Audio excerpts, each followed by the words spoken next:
నమస్కారం. కడప నగరం CSI high school ప్రాంగణంలో జరుగుతున్నటువంటి అక్రమ నిర్మాణం గురించి అధికారుల అలసత్వం, కబ్జాదారుల విశృంఖలమైనటువంటి ఆధిపత్య పోరు రెండు అర్థమవుతున్నాయి. ఇందులో ఏదైతే నిర్మాణం జరుగుతుందో ఆ నిర్మాణం జరిగేటువంటి స్థలం ప్రభుత్వ స్థలం.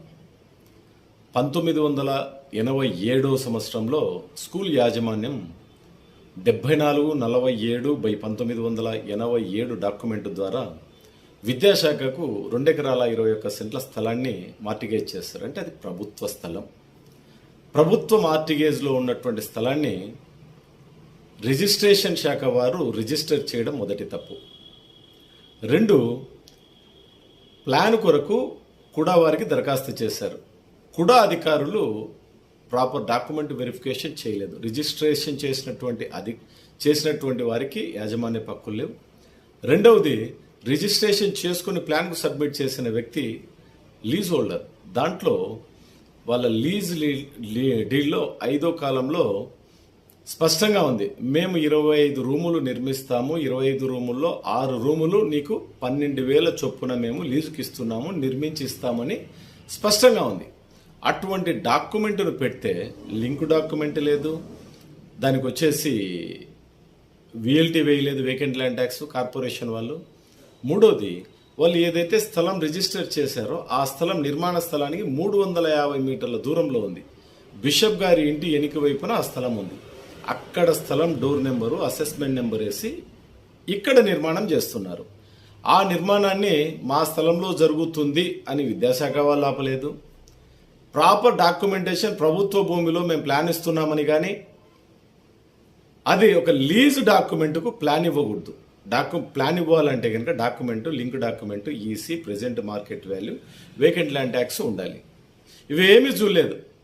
డాక్యుమెంటు చూడలేదు, లింక్ డాక్యుమెంటు చూడలేదు. అది లీజ్ డీడ్, రిజిస్టర్ డాక్యుమెంట్, అది యాజమాన్య హక్కులది కాదు, లీజ్ డీడ్. లీజ్ డీడ్కు ఆంధ్ర రాష్ట్ర చరిత్రలో, జిహెచ్ఎంసీ యాక్ట్ చరిత్రలో మొదటిసారి ఒక లీజ్ డీడ్కు కూడా అధికారులు అనుమతి ఇచ్చినారు. ఆ అనుమతే ఈరోజు అక్రమ నిర్మాణానికి, 61 సెంట్ల అక్రమ నిర్మాణానికి, ఆడ 1 సెంటు స్థలం ₹1 కోటి వెళ్తుంది. అంటే 61 కోట్ల రూపాయల విలువైనటువంటి స్థలము, ప్రభుత్వ స్థలము అన్యాక్రాంతం చేయాలని చెప్పేసి చూస్తున్నారు. ఆ నిర్మాణం ప్రారంభం కావడము, ఆ నిర్మాణం గురించి 2 సంవత్సరాల నుంచి ఆరోపణలున్నా, 3 సంవత్సరాల నుండి విస్తృతమైన స్థాయిలో బీజేపీ పార్టీ వాళ్ళు, ప్రజా సంఘాలు, కమ్యూనిస్టులు, పాస్టర్లు అందరూ విస్తృతమైన స్థాయిలో పోరాటం చేస్తే కోర్టుకెళ్ళి ఒక చిన్న క్లాజ్ అడ్డం పెట్టి నిర్మాణాన్ని అడ్డుకోవద్దండి అని చెప్పేసి కూడా కార్పొరేషన్ అధికారులకు ఒక ఇంటీరియం ఆర్డర్ తెచ్చి ఆర్డర్ మాటన నిర్మాణం స్టార్ట్ చేశారు. వెళ్ళి ఆపుతున్నటువంటి వాళ్ళ మీద కేసులు పెట్టారు. ఇప్పుడు కార్పొరేషన్ అధికారులు ఆ నిర్మాణం గురించి కోర్టుకు నివేదించగానే కోర్టు అది అక్రమ నిర్మాణం అని గుర్తించి ఆ ఇంటీరియం ఆర్డర్ను రద్దు చేస్తూ స్టేటస్ కో విధించింది. స్టేటస్ కో విధించిన తర్వాత కార్పొరేషన్ అధికారులు వచ్చి ఇక్కడ నిర్మాణం చేయకూడదని చెప్పి బోర్డు పెడితే రాత్రికి రాత్రి ఎవరైతే నిర్మాణదారులు ఉన్నారో వాళ్ళ అనునయంలో బోర్డు పీకేశారు. మళ్ళా ఉదయం కార్పొరేషన్ వాళ్ళు పెట్టారు, అది వేరే సంగతి.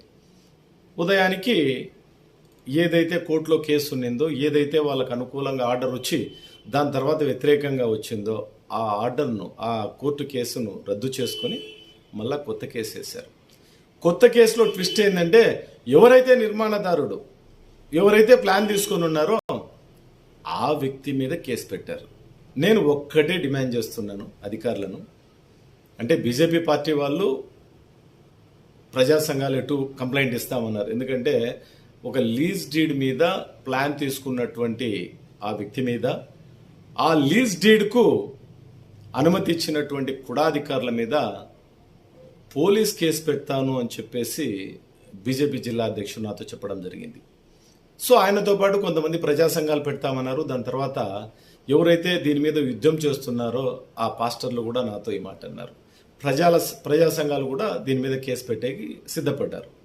నేను ఒకటే అడుగుతున్నాను, ఇప్పటి వరకు విద్యాశాఖ భూమి మార్టిగేజ్లో ఉన్నటువంటి భూమిలో నిర్మాణం జరుగుతుంటే ఎందుకు విద్యాశాఖ అధికారులు ముందుకు రాలేదు? సో అంటే విద్యాశాఖ అధికారులు కూడా అవినీతి మూలాల్లో ఉన్నారు. వాళ్ళు కూడా నిర్మాణదారుని వద్ద బహుమతులు పొందారని అర్థమవుతుంది. రెండవది, ఒకటి ప్రభుత్వ భూమి రిజిస్టర్ చేసే వాళ్ళ యాజమాన్య హక్కులు చూడలేదు. 3, విద్యాశాఖకు మార్టిగేజ్లో ఉన్న భూమి దాన్ని రిజిస్ట్రేషన్ వాళ్ళు రిజిస్టర్ చేశారు. అంటే రిజిస్ట్రేషన్ శాఖ వాళ్ళు కూడా నిర్మాణదారుని వద్ద బహుమతులు పొందారు. తర్వాత ఆ స్థలానికి నిర్మాణం జరిగే స్థలానికి VLT vacant land tax corporation revenue అధికారులు వేయలేదు. ఇన్ని ఆరోపణలు వచ్చినా ఇంతవరకు రెవెన్యూ శాఖ అధికారులు కార్పొరేషన్కు సంబంధించి పోయి నిర్మాణాన్ని ఆపలేదు. సో అంటే రెవెన్యూ శాఖ వాళ్ళు కూడా వాళ్ళకు కూడా బహుమతులు అందాయి. దాని తర్వాత కూడా ఈ నిర్మాణానికి, ఈ అక్రమ నిర్మాణానికి మూలమైనటువంటి ప్లాన్, ఆ ప్లాను చూస్తే మినిమం కామన్ సెన్స్ ఉన్నటువంటి ఎవరైనా అది ఇచ్చిన అధికారుల ఆర్థిక దాహానికి, వాళ్ళ తెలివికి జోహర్లు అంటున్నారు. ఎందుకంటే అవినీతిని కూడా చట్టబద్ధంగా చేసి 61 కోట్ల ఆస్తిని అక్రమార్కుల చేతిలో వాళ్ళు పెట్టే ప్రయత్నం చేశారంటే ఏ స్థాయిలో వాళ్ళకు బహుమతులు అందింటాయో అర్థం చేసుకోవచ్చు. దాని తర్వాత VLT గురించి ఎందుకు కార్పొరేషన్ అధికారులు నిమ్మకు నీరెత్తినట్టున్నారో అర్థం కావడం లేదు.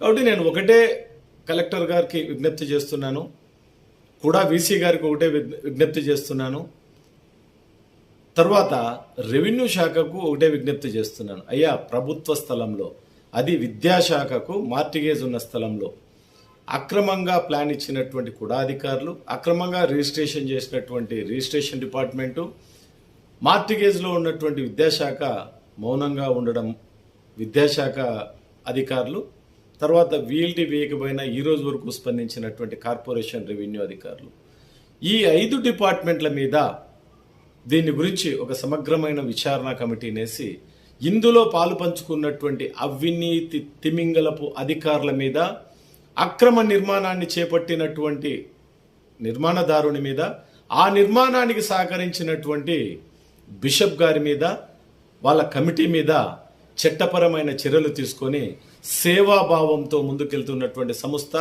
కడప నగరంలో కొన్ని వేల మందికి ఉన్నతులుగా తీర్చిదిద్ది ఈరోజు ఓ స్థాయిలో ఉన్నటువంటి వ్యక్తులను తయారు చేసినటువంటి ఆ స్కూల్ స్థలం కబ్జా కాకుండా కాపాడి, ప్రభుత్వ స్థలాన్ని కాపాడి ఆ స్కూల్కు మళ్ళా పూర్వ వైభవం తీసుకొస్తారని చెప్పి నేను ఆశిస్తున్నాను. Thank you.